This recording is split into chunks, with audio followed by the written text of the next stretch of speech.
जिल्ह्यात 70 वर्षीय महिलेचा कोरोनाने मृत्यू. सातारा जिल्ह्यातील कोरोनाचा पहिला बळी. जिल्ह्यात रुग्णांची संख्या 4 वर.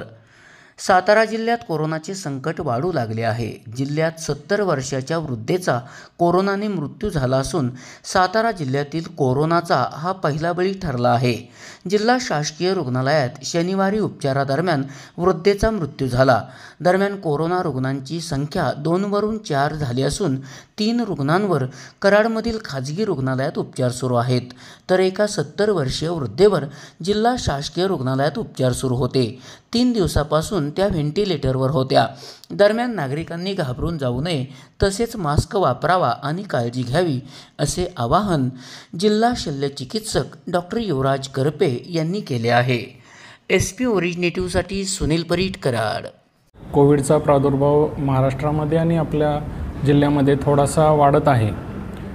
सर्वप्रथम मी हे सांगू इच्छितो की कोणीही घाबरून जाऊ नये, कारण आपण कोविडमध्ये एक पहिली वेव्ह असेल, दुसरी असेल, तिसरी असेल, यामध्ये काम केलेलं आहे आणि याची सर्वांना प्रतिकारशक्ती पण आलेली आहे. त्यासाठी आपण सर्वांना वॅक्सिनही पूर्वी दिलेलं होतं. त्यामुळे सर्वप्रथम कोणीही घाबरून जाऊ नये.